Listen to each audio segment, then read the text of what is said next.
Islamic ফাইন্যান্সের সাথে conventional ফাইন্যান্সের মোটা দাগে পার্থক্যটা অ্যাপ্রোচে এবং ওয়ে এবং পদ্ধতির মধ্যে দিয়ে হয়। আউটকাম এবং রেজাল্টের মধ্যে খুব একটা পার্থক্য হয় না। ইসলামিক ফাইন্যান্স বলতে আমরা আরেকটা জিনিস বুঝিয়ে থাকি, সেটা হলো ফাইন্যান্সিয়াল যত ধরনের অ্যাক্টিভিটিস আছে, ট্রানজাকশন, ডিপোজিট, ইনভেস্টমেন্ট, এভরিথিং সবকিছুই will be drive under the শরিয়া কমপ্লায়েন্স। এথিক্যাল গ্রাউন্ড ইসলামিক ফাইন্যান্সে কত স্ট্রং নানাভাবে আপনি যদি কম্পেয়ার স্টাডি করেন আপনি এটা বুঝতে পারবেন। এটা শুধু আপনার আমাদের বক্তব্য না, ওয়েস্টার্ন কান্ট্রিতে আপনার এটা প্রুফ এই কথাটা যে হ্যাঁ ইসলামিক ফাইন্যান্সে এথিক্যাল গ্রাউন্ড স্ট্রং। মুসলিমদের এটা আকীদা, এটা আমলে রূপান্তর হওয়া উচিত যে শুধু সিস্টেমটা আমাদের জন্য অপশনের নাম না, এটা বাদ দিতে হবে। এটা আমাদের জন্য অপশনের মধ্যে আসবে না, চেক লিস্টে আসবে না, এটা ওইটা পুরোটাই বাদ, কেমন যেন নেই এটা। এবং যারা অনলাইনে শুনবেন বা পরবর্তীতে শুনবেন তাদের প্রত্যেকের কিছু দায়-দায়িত্ব আছে এই আলোচনা থেকে। আমি সহ। আমারও কিছু দায়-দায়িত্ব থাকবে। শুধু মুসলিম হিসাবেই নয়, একজন হিউম্যান বিইং হিসেবে এই পৃথিবীতে আমাদের অবস্থানকে আরো সুন্দর করার জন্য কিছু দায়-দায়িত্ব আছে। আর মুসলিম হিসেবে দায়-দায়িত্ব তাও অনেক বেশি। So before starting my speech, let me allow to introduce myself. আমি আব্দুল্লাহ মাসুম আপনাদের সাথে আজকে কিছুক্ষণ সময় থাকবো ইনশাআল্লাহ। ইসলামিক ফাইন্যান্সে পড়াশোনা এবং এখনো কর্মজীবন অতিবাহিত করছি। একাডেমিক পড়াশোনা মাদ্রাসা থেকে হিফজুল কোরআন, তারপর দাওরায়ে হাদিস সম্পন্ন হয়েছে। এরপর দীর্ঘ ৫ বছর মার্কাজুদ দাওয়া আল ইসলামিয়া, বর্তমান বাইতুল মুকাররমের সম্মানিত খতিব সাহেব হযরতুল আল্লাম মাওলানা আব্দুল মালেক সাহেব হাফিজাহুল্লাহ, হযরতের গবেষণামূলক প্রতিষ্ঠান মার্কাজুদ দাওয়া আল ইসলামিয়া থেকে এবং হযরতের সান্নিধ্যেই আমার ৫টি বছর কেটেছে ইসলামিক ফিকহুল মুআমালা, ইসলামিক ফাইন্যান্স ইত্যাদি বিষয়ে পড়াশোনার মধ্য দিয়ে। এরপর ২০১২ সন থেকে মালিবাগ জামিয়া শরিয়ার ফতোয়া বিভাগে সহকারী মুফতি হিসাবে অদ্যাবধি কর্মরত আছি। পাশাপাশি আমাদের একটি প্রতিষ্ঠান আছে আইএফএ কনসালটেন্সি, বাংলাদেশে স্টিল নাও শরিয়া কনসালটেন্সি ফার্ম হিসেবে কাজ করছে। বিভিন্ন আর্থিক প্রতিষ্ঠানে কোম্পানি থেকে শুরু করে ব্যক্তি পর্যায়ে তাদেরকে শরিয়া সার্ভিস দেওয়ার জন্য ব্যবসা, চাকরি কিভাবে শরিয়া অনুযায়ী করবে এর হ্যান্ডস অন প্র্যাকটিক্যাল সার্ভিসটা আমরা ওখান থেকে এজ এ শরিয়া কনসালটেন্ট আমরা সেটা দিয়ে থাকি। এবং পাশাপাশি ইসলামিক ফাইন্যান্স, ইসলামিক ইকোনমিক্সের উপর বিভিন্ন ট্রেনিং আমরা প্রদান করে থাকি এবং research as well as. Islamic ফাইন্যান্সে উচ্চতর পড়াশোনার জন্য বাংলাদেশ থেকে বাহরাইন থেকে আয়োজিত CSAA certified adviser and auditor এই সার্টিফিকেট গ্রহণ করি এবং বর্তমান বিভিন্ন আর্থিক প্রতিষ্ঠান including Islamic bank, Islamic mutual fund, Islamic তাকাফুল এটসেট্রা এগুলোতে এজ এ শরিয়া মেম্বার, শরিয়া কনসালটেন্ট কাজ করার সুযোগ হচ্ছে আলহামদুলিল্লাহ। শেষ করছি সদ্য গত ২ বছর যাবৎ আমি আমেরিকার টেক্সাসের হিউস্টনে অবস্থিত। সেখানে ইসলামিক ফাইন্যান্সের কনফারেন্স হচ্ছে গত ২ বছর যাবৎ। তো ফার্স্ট কনফারেন্স যখন হয় আমি সেখানে পেপার প্রেজেন্ট করি। আমার পেপারের বিষয় ছিল প্রিফারেন্স শেয়ার অ্যান্ড ইটস শরিয়া অ্যানালাইসিস। আমাদের শেয়ার বাজারের একটা প্রোডাক্টের নাম প্রিফারেন্স শেয়ার বা অগ্রাধিকার শেয়ার। এর কিছু শরিয়া ইনস্ট্রুমেন্ট, শরিয়া ইঞ্জিনিয়ারিং নিয়ে আমি কাজ করি এবং সেটা ওখানে পেশ করার সুযোগ হয়। তো এই বছর গত মাসের শেষের দিকে ২০ অক্টোবর আমি সেখানে আরেকটি রিসার্চ পেপার প্রেজেন্ট করি এবং সেটা ছিল যারা আমেরিকার ব্যাপারে কিছুটা জানাশোনা আছে, ওখানে খুব মুসলিমদের জন্য অনেক গুরুত্বপূর্ণ একটা টপিক হলো হাউস ফাইন্যান্সিং। গড় কিনা এটা খুব জটিল একটা কেস ওদের। তো মুসলিমরা সাধারণত গড় কিনতে গেলে সেখানে দেখা যাচ্ছে বিভিন্ন সুদি লেনদেনে জড়িয়ে পড়তে হচ্ছে। তো এর থেকে উত্তরণের উপায় কি? অলরেডি সেখানে বিভিন্ন ইসলামিক প্রতিষ্ঠান আছে যারা আসলে ইসলামিক হাউস ফাইন্যান্স প্রোভাইড করছে। আমাদের গবেষণার মূল বিষয়বস্তু ছিল যে আমেরিকাতে যারা ইসলামিক হাউস ফাইন্যান্স সার্ভিস দিচ্ছে তারা আসলে কতটুকু উইথ শরিয়া কমপ্লায়েন্ট, আর বেটার অপশন কি আছে, আরো বেটার শরিয়া কমপ্লায়েন্ট সলিউশন কি আছে সেগুলো আমরা নেভিগেট করার চেষ্টা করি, ইনভেস্টিগেট করার চেষ্টা করি এবং আলহামদুলিল্লাহ সো ফার আমাদের প্রায় অলমোস্ট 50 পেজের আ একটি পেপার আমরা রেডি করি এবং সেটি আমরা সেখানে প্রেজেন্ট করি যৌথভাবে। আমার সাথে মুফতি ডক্টর ইউসুফ সুলতান ছিলেন এই co-author হিসেবে বা আ রিসার্চ আমরা আমরা উভয় একসাথে সেই রিসার্চ পেপারটা আমরা তৈরি করি। তো এনিওয়ে আ এরপর পাকিস আ বা বা এই আমেরিকাতে আ নিউ ইয়র্কে ছিলাম অনেকদিন। সেখানে বিভিন্ন ৫ দিন ছিলাম আমরা সেখানে। সেখানে বিভিন্ন মসজিদে আমরা ইসলাম ফাইন্যান্স এর সেশন করেছি এবং যারা দারুল উলুম নিউ ইয়র্ক নামে নিউ ইয়র্কের একটা কেন্দ্রীয় মাদ্রাসা আছে, কওমি মাদ্রাসা। সেখানে আমরা ওয়ার্কশপ করেছি ছাত্রদেরকে ইসলামী ফাইন্যান্সের উপর। এরপর পাকিস্তানে যাওয়া হয়। পাকিস্তানে আ মুফতি তাকি উসমানী হাফিজাহুল্লাহ বিশ্ববিখ্যাত ইসলামিক ফাইন্যান্সের অন্যতম ব্যক্তিত্ব। তার সাথে দেখা হয় এবং কিছু আলোচনা হয়, কথা হয় এবং পাশাপাশি ইসলামিক ফাইন্যান্সে পাকিস্তানের গুরুত্বপূর্ণ যে প্রতিষ্ঠান মিজান ব্যাংক, পাকিস্তানের ১ম ইসলামী ব্যাংক, সেই ব্যাংক ভিজিট করা হয় এবং সেখানে তাদের সাথে মতবিনিময় হয় যে ইসলামী ব্যাংকিং বাংলাদেশে কেমন হচ্ছে, সেখানে কেমন হচ্ছে, এই বিষয়গুলো সচক্ষে দেখার সুযোগ হয়। পাশাপাশি ওখানকার অ্যা যারা মাদ্রাসার ছাত্র আছেন তারা কিভাবে ইসলামিক ফাইন্যান্সটা পড়াশোনা করছেন সেটাও আ সচক্ষে দেখার সুযোগ হয়। দারুল উলুম করাচি, দারুল উলুম আ জামিয়াতুর রশিদ এবং জামিয়াতুল উলুম ইসলামিয়া বিন্নুরি টাউন খুব আ বিখ্যাত প্রতিষ্ঠান আন্তর্জাতিক মানের। এই প্রতিষ্ঠানগুলো আমার ভিজিট করার সুযোগ হয়। আল গাজালি ইউনিভার্সিটি আমি সেখানেও ভিজিট করি। তো এই অভিজ্ঞতাগুলো তৈরি হয়েছে মূলত কেউ যদি চায় কোনো আ আ ছাত্র সে ইসলাম ফাইন্যান্সে আরো একাডেমিক্যালি আরো ভালো কিছু অর্জন করতে, তো সেই জায়গাগুলো আমার স্বচক্ষে দেখার সুযোগ হয়েছে সেখানে। তো এই হলো প্রেক্ষাপট। আজকের আলোচনার আউটলাইনটা আমি ৫ টা ক্যাটেগরিতে বিন্যস্ত করার চিন্তা করেছি। তো ১ম আউটলাইনের ১ম যে সাব আউটলাইনটি আছে সেটি হলো what is Islamic finance exactly? আমরা ইসলাম ফাইন্যান্স বলতে আসলে কি বুঝি? এর একটি আ সহজ ডেফিনিশন এবং একটা আ বিবরণ থাকবে। তো এর অধীনে ৩ টা বিষয় থাকবে। বেসিক আন্ডারস্ট্যান্ডিং এবং features of Islamic finance and finally the scopes of Islamic finance specially in our country. এবং ২য় বিষয় থাকবে হলো the real pictures of Islamic finance in our country. বাংলাদেশে আসলে ইসলামিক ফাইন্যান্সের বাস্তব রূপরেখাটা কি? সেটা Islamic banking, in term of Islamic banking, in term of Islamic insurance এবং আরো অন্যান্য প্রতিষ্ঠানের মধ্য দিয়ে এই বিষয়টি তুলে ধরার চেষ্টা করা হবে। এবং ৩ নাম্বার আউটলাইনে যেটি আমি নোট করেছি সেটি হলো পোটেনশিয়ালিটি ভার্সাস ড্রব্যাক। বাংলাদেশে ইসলামিক ফাইন্যান্সে আমাদের সম্ভাবনা কি এবং আমাদের বাধাগুলো কি আছে? এই বিষয়টি আলোচনায় আসবে এবং ৪ নাম্বার আসবে আমেরিকায় ইসলামিক ফাইন্যান্সের কার্যক্রম কিভাবে হচ্ছে এবং সেখানে সেই কার্যক্রমে কি আপনার অবস্টাকল আছে মুসলিমদের জন্য এবং আ পোটেনশিয়ালিটি কি আছে এবং সেখান থেকে আমরা কি পাচ্ছি বা আমাদের লার্নিং এ কি যুক্ত হচ্ছে।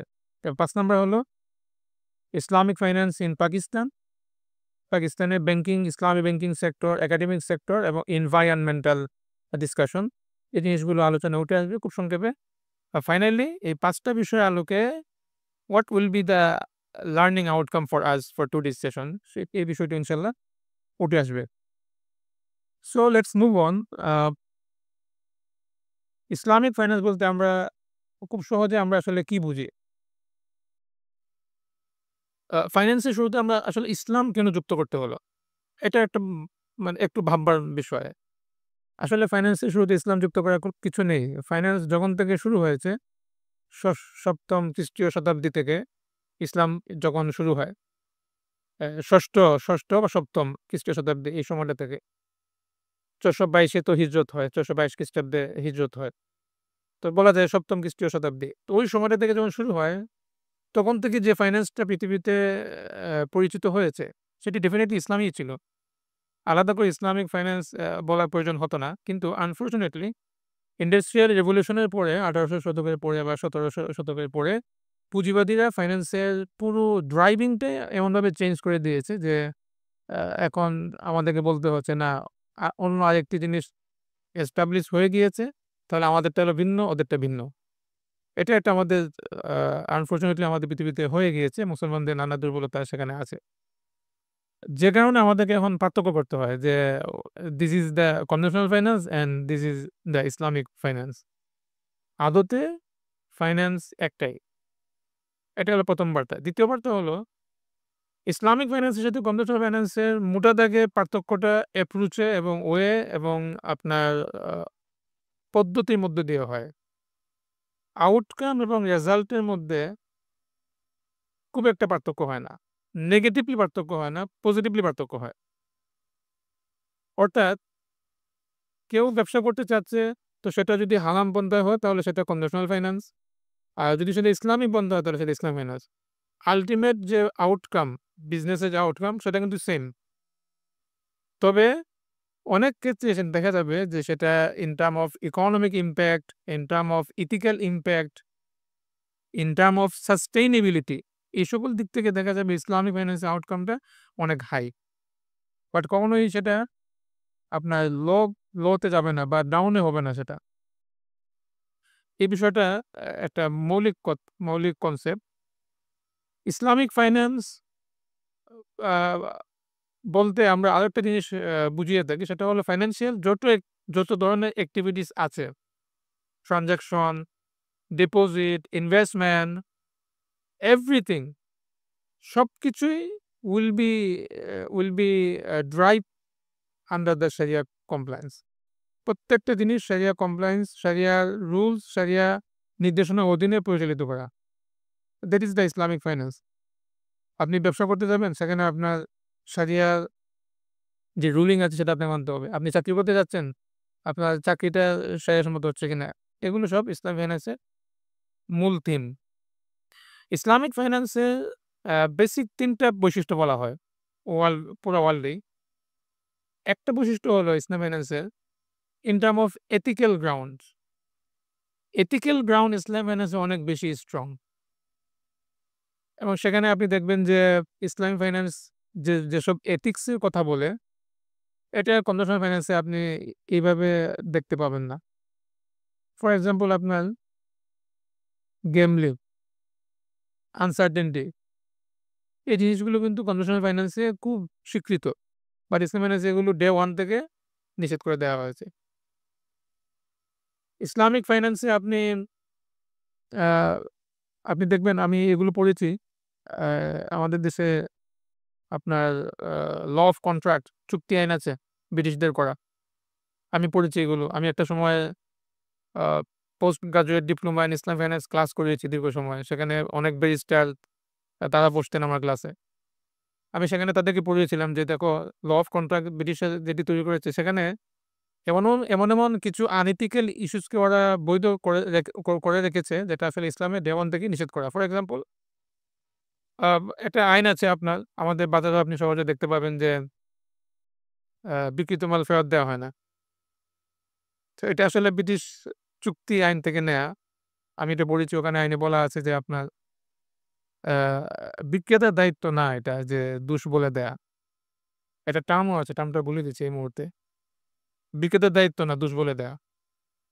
ক্রেতা বিক্রেতা জানে দোষ আছে কিন্তু তার দায়িত্ব নয় সেটা ওপেন করবে বা ডিসক্লোজ করবে তার দায়িত্ব না এটা।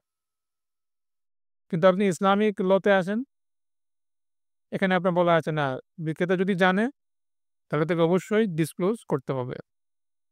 আর নাহলে সেটা খিদা বা গাশ হাদিসের ভাষায় আপনার প্রতারণা, ডিসিভ হয়ে যাবে সেটা তখন।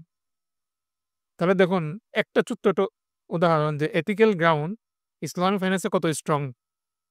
নানাভাবে আপনি যদি কম্পেয়ারলি আপনি স্টাডি করেন, আপনি এটা বুঝতে পারবেন। আপনি আ বা এইটা শুধু আপনার আমাদের বক্তব্য না, ওয়েস্টার্ন কান্ট্রি তেও আপনার এটা প্রুফ এই কথাটা যে হ্যাঁ, Islamic finance ethical ground strong. আপনি আরেকটা ব্যাপার দেখেন যে ইকুয়ালিটি এবং ইনইকুয়ালিটি। Equality versus inequality. পুরা world over the world economics এ যে এখন ট্রেন্ড তৈরি হয়েছে, এই ট্রেন্ড এর মধ্যে আপনার ইনইকুয়ালিটি একটা মারাত্মক আ ভাইরাসের মতো কাজ করছে এখন। একটা রিপোর্ট আমি পড়েছি ২০০ পৃষ্ঠার ওয়ার্ল্ড ইনইকুয়ালিটি রিপোর্ট 2022 সেখানে দেখানো হয়েছে আপনার পুরা ওয়ার্ল্ডের প্রায় 80% অ্যারাউন্ড 80% অ্যাসেট আপনার only for the 10% population. So এইটা আপনার অনেক আ চিন্তার ব্যাপার যে এথিক্যাল গ্রাউন্ড কত দুর্বল সেখানে। ২ নাম্বার যে বৈশিষ্ট্য বলা হয় ইসলাম ফাইন্যান্সের, সেটি হলো ইসলামিক ফাইন্যান্সে আপনার socio impact, in term of socio impact এইটা অনেক বেশি লেংথ, অনেক বেশি আপনার সুদূর প্রসারী, অনেক বেশি আপনার আ আ গভীর তাৎপর্যপূর্ণ। একটা ইকোনমিক্স এর দৃষ্টিকোণ থেকে একটা সোসাইটির ইমপ্যাক্ট আমরা কিভাবে এনালাইসিস করি? একটা উদাহরণ দিয়ে আমরা বুঝি বিষয়টা। আপনি কিভাবে বুঝবেন যে this system has a plenty of আপনার socio impact and another has no plenty of socio impact. কিভাবে আমরা বুঝবো এটা? একটা মানদণ্ড আছে। মানদণ্ড হলো কোনো ইকোনমিক্সের কোনো সিস্টেম যদি আপনাকে আপনার ডে টু ডে ইকোনমিক্স লাইফে যদি সেটা আপনার রিফ্লেকশন তৈরি করতে পারে পজিটিভলি, তাহলে বুঝতে হবে যে এটা আপনার একটা ইমপ্যাক্ট, ভালো একটা গুড ইমপ্যাক্ট আছে। আপনি পুরো ওয়ার্ল্ডের এই ক্যাপিটালিজমের দিকে তাকান, তাদের সোশিও ইমপ্যাক্ট আ সেটা কতটা মানে নেগেটিভলি কতটা সেটা ভয়াবহভাবে আছে। সোশিও ইমপ্যাক্ট এর একটা গুরুত্বপূর্ণ মানদণ্ড হলো যে আপনার মানুষ ডে বাই ডে গ্র্যাজুয়ালি তারা একটা সময় সবার লিভিং স্টাইলটা একটা পর্যায়ে টলারেবল হবে। বাট আপনি যদি আজকে দেখেন এই ক্যাপিটালিজমের বিশ্বের দিকে, সেখানে কিন্তু আপনার একটা শ্রেণী দিনের পর দিন আপনার লিভিং লাইফস্টাইলে আপনার নিচে মানে নিচের থেকে নিচে চলে যাচ্ছে। ডাউন থেকে ডাউনে যাচ্ছে সে। এটা আমার কথা নয়। একটা রেফারেন্স শেয়ার করি। সুইজারল্যান্ডের দাভোসে প্রতি বছর জানুয়ারির দিকে ঘটা করে ওয়ার্ল্ড ইকোনমিক ফোরাম আয়োজন করে। একটা সেমিনার আয়োজন করে ওরা, আন্তর্জাতিক সেমিনার। সেখানে ২০২২ এর দিকে আপনার এডালমেন্ট ট্রাস্ট বোরোমিটার তারা একটা জরিপ সেখানে পেশ করেছিল। You can search Google. এই জরিপে তারা দেখিয়েছে যে তারা প্রায় ৩০ টা দেশে, পশ্চিমা ৩০ টা দেশে তারা জরিপ করেছে। জরিপের বিষয়বস্তু ছিল যে চলমান বিশ্বে পুঁজিবাদের প্রতি মানুষের আ আস্থা, বিশ্বাস কেমন? পুঁজিবাদ মানুষকে ক্ষতি করছে নাকি উপকার করছে? এই প্রশ্ন ছিল। আ তো সেই জরিপে উত্তর ছিল এরকম যে প্রায় ৫৬% মানুষের উত্তর ছিল যে "The existing capitalism system does more harms us rather than help." তো এই ছিল তাদের জরিপের কথা। তাহলে বোঝাই যাচ্ছে যে আপনার এই বিষয়টি সোশিও ইমপ্যাক্ট এর সাথে কোনোভাবে যায় না। আরেকটা উদাহরণ আমরা বুঝতে পারি যে আপনার আ কোর হার্ড পভার্টি যেটাকে আপনার খুব কঠিন দরিদ্রতা বলে, সেটা দূর করার কোনো মেকানিজম স্টিল নাও ক্যাপিটালিজমের কাছে নেই। আপনি খেয়াল করেন, এই যে আমাদের বর্তমান প্রধান উপদেষ্টা, সম্মানিত প্রধান উপদেষ্টা, তার একটা কনসেপ্ট আছে যে মাইক্রো ফাইন্যান্স নিয়ে, যেটাকে আপনার সোশ্যাল বিজনেস বলে। আমি এটা নিয়ে আমার লম্বা পড়াশোনা আছে, আমার ভিডিও আছে এটার উপর। আমি সেশন নিয়েছি।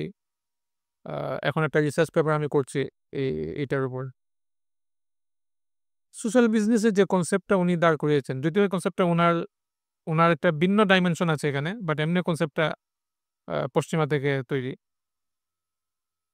উনারা বলতে চান এবং বর্তমানে আপনার সোশ্যাল বিজনেসের যারাই আপনার প্রবক্তা, তাদের কথা হলো যে হ্যাঁ, তুমি যদি দারিদ্রতাকে দূর করতে চাও, পভার্টিকে দূর করতে চাও, তাহলে তোমাকে আ মাইক্রো ফাইন্যান্স এ যেতে হবে। মাইক্রো ফাইন্যান্সটা কি? মাইক্রো ফাইন্যান্স হলো যেটা মাস্ট বি ইন্টারেস্ট বেসড, সুদভিত্তিক হবে। পার্থক্যটা হয় এখানে যে একটা সুদী ব্যাংক সেই অজপা টাকায় তার অ্যাক্সেস নেই। আর মাইক্রো ফাইন্যান্স সেও সুদ, সে ওই অ্যাক্সেসটা পেয়ে যায়। এই পার্থক্যটাকে ওরা পজিটিভলি দেখে যে দেখো, আমরা একদম সেই পাহাড়ে গিয়ে মানুষকে ঋণ দিতে সক্ষম হয়েছি। আসলে ঋণ দিতে সক্ষম হয়েছে শব্দটা বলা দরকার ছিল যে সুদ দিতে মানে সুদ ভিত্তিক ঋণ দিতে সক্ষম হয়েছি। সুদ শব্দটা বলে না। ওরাও জানে এটা খারাপ। এই হলো তাদের আপনার পজিটিভ যে তারা বলে যে আমরা ওখানে তার মানে আপনি সুদের জালে আরো বেশি মানুষকে আবদ্ধ করেছেন। কিন্তু আপনি দেখেন তারা আসলে কাদেরকে এই মাইক্রো ফাইন্যান্সটা এই সার্ভিসটা দিচ্ছে? যাদের আসলে ন্যূনতম ক্যাপাসিটি আছে এই রিটার্ন করার। কিন্তু প্রশ্ন হলো যাদের আসলে ওই ক্যাপাসিটিও নেই রিটার্ন করার, তারা আসলে তাদের আ ওই অবস্থা থেকে উঠে আসবে কিভাবে? এর কোনো সমাধান এই তথাকথিত সোশ্যাল বিজনেস বলেন, ক্যাপিটালিজম বলেন কোথাও নাই। এর একমাত্র সমাধান ইসলামে এবং সেটা হলো যাকাত। যাকাত হলো একমাত্র সমাধান যেটা অব মা মা মুসলিমদের জন্য পার্ট অফ অব্লিগেশন এবং সেটাই একমাত্র সমাধান যেটা কোর হার্ড পভার্টিকে দূর করতে পারে। এর বাইরে দ্বিতীয় কোনো অপশন নেই। চ্যারিটিকে তারা আপনার অনুৎসাহিত করে যে চ্যারিটি মানুষ নিয়ে এই খরচ করে ফেলে। ওইটা সাস্টেইন করে না। কিন্তু আমরা বলি যে চ্যারিটির একটা অংশ বাধ্যতামূলক করা দরকার এবং সিগনিফিক্যান্ট কিছু মানুষের কাছে যাওয়া উচিত। যাদের আসলে এটা ছাড়া আসলে তার আপনার এই লাইফলাইনটা তার উঠে আসবে না। তার লাইফলাইন রিস্কের মধ্যে এখন। এই যে এই জায়গাগুলো পার্থক্য আছে। এটাকে বলে আপনার সোশিও ইমপ্যাক্ট বোঝার আরেকটা মানদণ্ড যে আসলে একটা সিস্টেম সেটার মধ্যে আসলে চূড়ান্ত দরিদ্রতা দূর করার কোনো মেকানিজম আছে কিনা? এটা ইসলামে আছে। একটা সিস্টেম যেখানে আপনার ইনইকুয়ালিটি এতটা আপনার হাই হবে না। এটা আছে ইসলামে। এটা হাই হবে না। সূরা হাসরে আল্লাহ তাআলা বলে দিয়েছেন, "কাইলা ইয়াকুনা দুলাতুন বাইনাল আগনিয়া মিনকুম। The wealth should not be centralized." সম্পদ কারো কাছে কেন্দ্রীয়ভূত হতে পারবে না। ইনইকুয়ালিটির বিরুদ্ধে কোরআনের এই আয়াত। তো সুতরাং সোশিও ইমপ্যাক্ট বোঝা যায়। আলোচনা লম্বা হয়ে যাচ্ছে এখানেই। ৩ নম্বর যে বিষয়টা আমি বলব যে বৈশিষ্ট্য ইসলামিক ফাইন্যান্সের সেটি হলো আপনার ইসলামিক ফাইন্যান্স এর ফ্লেক্সিবিলিটি। ইসলামিক ফাইন্যান্সে আপনার প্লেন্টি অফ ফ্লেক্সিবিলিটি আছে। আপনি সুদী পদ্ধতিতে আপনি টাকা জমা করতে যাবেন, আপনাকে সুদের ভিত্তিতে জমা করতে হবে। বিনিয়োগ করতে যাবেন, সেখানেও সুদ যুক্ত করতে হবে। বাট আপনি ইসলামিক ফাইন্যান্সে যান, সে আপনার নিড অনুযায়ী আপনাকে একেকটা ইনভেস্টমেন্ট প্রসেস আপনাকে বলে দিবে। আপনার যদি দেখা যায় আপনি আ আপনার ম্যানুফ্যাকচার দরকার, তাহলে ম্যানুফ্যাকচারের জন্য আলাদা কন্ট্রাক্ট আছে। আপনার আপনার রেন্টাল কোনো সার্ভিস দরকার, তাহলে রেন্টালের উপর আলাদা কন্ট্রাক্ট আছে। মানে অনেক কন্ট্রাক্ট আছে ইসলামিক ফাইন্যান্সে যেগুলো দিয়ে একেকটা মানুষের নিডকে এনালাইসিস করে ওই অনুযায়ী ফাইন্যান্সিয়াল ফ্রেমওয়ার্ককে ইঞ্জিনিয়ারিং করা হয়। এই ফ্লেক্সিবিলিটি পৃথিবীতে ইসলামিক ফাইন্যান্স ছাড়া অন্য কোনো সিস্টেমে নেই। ওকে, আ তাহলে ৩ টা বৈশিষ্ট্য আমরা পেলাম। ১ নাম্বার হলো কি বললাম? ইসলামিক ফাইন্যান্সে আপনার এথিক্যাল গ্রাউন্ড আছে। ২ নাম্বার হলো আপনার ফ্লেক্সিবিলিটি আছে এবং ৩ নাম্বার হলো ৩ নাম্বার জানি কি? Socio impact. সোশিও ইমপ্যাক্ট হলো ইসলামিক ফাইন্যান্সে অনেক বেশি। বাংলাদেশে ইসলামিক ফাইন্যান্সের যে এখন যে আমরা দৃশ্যটা দেখতে পাচ্ছি ২য় স্বাধীনতার পরে, এটা অনেক পটেনশিয়াল। এর আগে যেটা ছিল সেটা নানাভাবে সমস্যাযুক্ত ছিল। বিশেষ করে ইসলামিক ব্যাংকিং সেক্টরকে বলা যায় প্রায় ধ্বংসের দ্বারপ্রান্তে নিয়ে যাওয়া হয়েছে বিশেষ গোষ্ঠী। এই ধ্বংসের দ্বারপ্রান্তে নিয়ে যাওয়ার পেছনে ইসলাম বা ইসলামী ব্যাংকিং বা ইটসেলফ শরিয়া, ইটসেলফ ইসলামের কোনো দায় নেই। এটা আসলে কিছু আ দুষ্ট চক্রের হাতে পড়ে গিয়েছে। যেখানে আসলে কোনো সিস্টেম কাজ করেনি। অনেক সময় আমরা ভুল বুঝি যে, আচ্ছা ইসলাম ব্যাংক এত খারাপ হচ্ছে কেন? অমুক ব্যাংকে গেলে টাকা পাওয়া যাচ্ছে না কেন? তো ইসলাম তখন শয়তান আমাদেরকে এই সবকিছুকে ড্রাইভ করে ইসলামের দিকে। হ্যাঁ? যে ইসলাম হলো ইটসেলফ একটা প্রবলেমেটিক নাউজুবিল্লাহ। আসল সমস্যা হলো ইসলামিক ব্যাংকিংটাকে নিয়ে ইস্যু না। ইস্যুটা ছিল ওই দুষ্ট লোকরা ইসলামী ব্যাংকিংকে টার্গেট করেছে। এটা ছিল আমাদের দুর্ভাগ্যের ব্যাপার। তো এখানে কোনো মেকানিজমই কাজ করে নাই। ইসলাম তো পড়ে সাধারণ ব্যাংকিং এথিক্স, ব্যাংকিং রেগুলেশন সেখানে ফেইল করেছে। ইসলামী রেগুলেশন তারপরে আসে। তো এটা একটা আ আমাদের সমস্যা হয়ে গিয়েছে আমাদের দেশে। বাকি এখন এই সমস্যাটা কাটানোর চেষ্টা করা হচ্ছে। বাট সারা দেহেই যদি আপনার ব্যথা থাকে মলম দিবে কোথায়? এরকম একটা অবস্থা অনেক ক্ষেত্রে তৈরি হয়ে আছে। তারপরও চেষ্টা অব্যাহত। তো বাংলাদেশে এখন ইসলামী ব্যাংকিং এ আপনার আমরা যদি দেখি যে পুরো মানে পুরো ব্যাংকিং সেক্টরে ইসলামী ব্যাংকিং এর অবদান হলো আপনার ৩০% কাছাকাছি। ২৭ বা ২৮ বলা হয়। ইসলামিক ইন্স্যুরেন্স আছে আপনার প্রায় 16% মতো। জি, তো আপনার ৫,০০০ যে প্রশ্ন তো শেষ। তারপরে আপনার মিউচুয়াল ফান্ড আছে কিছু। তো সব মিলে বাংলাদেশে ইসলামী ফাইন্যান্স এমন একটা not only this field is growing but আমি বলব যে এটা ইভলভিং হচ্ছে এখন পুরা ওয়ার্ল্ডেই। অনেক আলেম উলামা তৈরি হচ্ছেন তারা ইসলামিক ফাইন্যান্সে কন্ট্রিবিউশন করছেন এখন। ৩ নাম্বারটা হলো আপনার পোটেনশিয়ালিটি এবং ড্রব্যাক। বাংলাদেশের পোটেনশিয়ালিটি অবশ্যই আছে যেটা আমি বললাম। কিছু ড্রব্যাক আছে, কিছু প্রবলেম আছে। প্রবলেমটা কি? অনেক থিম আছে আমাদের মধ্যে বা অনেক ধরনের কিছু মিসকনসেপশন আমাদের মধ্যে কাজ করে যে ইসলামী ব্যাংকিং গুড়িয়ে খায়। তারপরে আপনার সুদী ব্যাংক তো অনেক ভালো। তো এই জায়গাগুলো কিছু কনসেপ্ট আমাদের ডিসকাশনে আসা দরকার যে আজকে হয়তো সেই সময় পাবো না আমি। সংক্ষেপে বলব যে আসলে আ ঘুরিয়ে খাওয়া বা ইসলামী ব্যাংক আপনার ওরা সুদটাকে মুনাফা বলছে। এটা ট্রু যে ইসলামী ব্যাংকিং এর যেই আউটকামটা আমরা প্রত্যাশা করি, এটা শুধু বাংলাদেশের ব্যাপার না। পুরা বিশ্বে আপনার সেই আউটকামটা নেই। ইসলামী ব্যাংকিং এর কাছ থেকে যে প্রত্যাশা, যে যত মহান তার কাছ থেকে প্রত্যাশা মানুষের অনেক বেশি থাকে। ডেফিনিটলি। তো সেই প্রত্যাশা নেই বা পূরণ হচ্ছে না সেটা obviously কিন্তু একই সাথে একটা ক্যাপিটালিজমের গুরুত্বপূর্ণ হাতিয়ার সুদভিত্তিক সিস্টেম, সেই সিস্টেমের বিরুদ্ধে আরেকটা সিস্টেম কাজ করছে। এটার অনেক ভুল ত্রুটি আছে। আ থাকা সত্ত্বেও আমাদের চেষ্টা করা উচিত যে এই ভুল ত্রুটিকে আরো কিভাবে রিকগনাইজ করে, আইডেন্টিফাই করে এটাকে আরো রিডিউস করা যায়। মানে এর প্রতি শত্রুতা না বরং এর প্রতি আমার সহমর্মী হয়ে আরো ভালো কিভাবে করা যায় সেই চেষ্টাটা থাকা উচিত। এটা অনেকটা বলতে পারেন যে আমাদের দুর্বলতা, নানা দুর্বলতার কারণে একটা ভাঙ্গা তরবারি যেটা আসলে একটা ধারালো তরবারির বিপরীতে আমাদেরকে চালাতে হচ্ছে। অবশ্যই আ আরো ভালো বেটার সলিউশন দরকার, আরো বেটার মডেল দরকার। কিন্তু সেই জায়গাতে যাওয়ার আগ পর্যন্ত আমাদের স্টিল যে পদ্ধতিটা আছে সেটাকে সম্মিলিত প্রচেষ্টায় আমাদেরকে আরো ভালো জায়গায় নিয়ে যাওয়ার চেষ্টাটা অব্যাহত রাখতে হবে।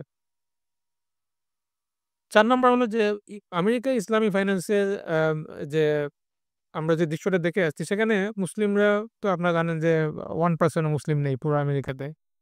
10 মিলিয়নের মতো মুসলিম আছে। ওখানে আবার এই রিলিজিয়াস বেসড কোনো সার্ভে করা নিষেধ ওই দেশে।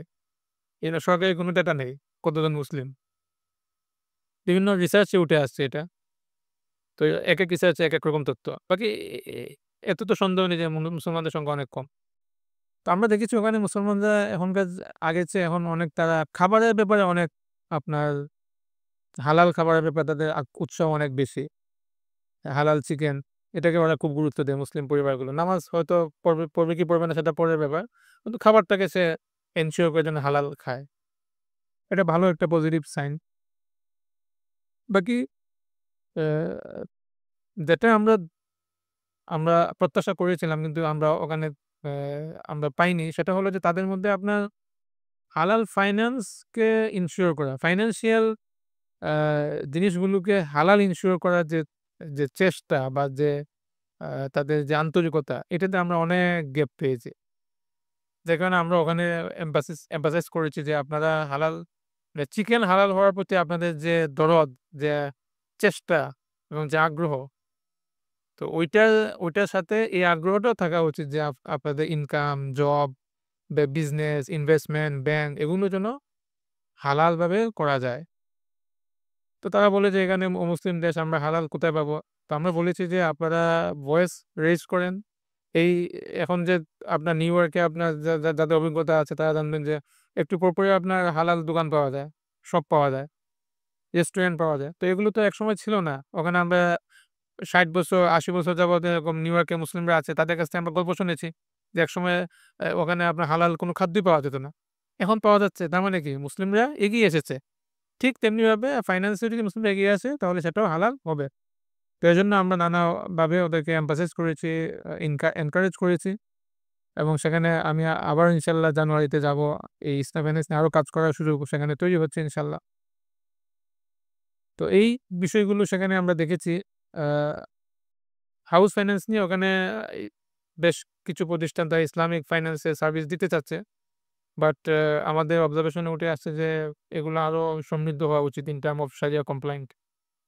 পাকিস্তানে আমরা যদি দেখি যে সেখানে আমরা অ্যা ইসলামী ব্যাংকিং এ আমরা যেটা ভিজিট করেছি মিজান ব্যাংক, সেখানে আমরা দেখেছি যে মিজান ব্যাংকে আপনার শারিয়া বাস্তবায়নের জন্য একটা ব্যাংক, ইসলামী ব্যাংক তার শারিয়াকে সঠিকভাবে বাস্তবায়নের জন্য তাদের যে ফ্রেমওয়ার্ক এটা আমাদেরকে অনেক বেশি মুগ্ধ করেছে। যেটা বাংলাদেশে নেই। এটা একটু বুঝি।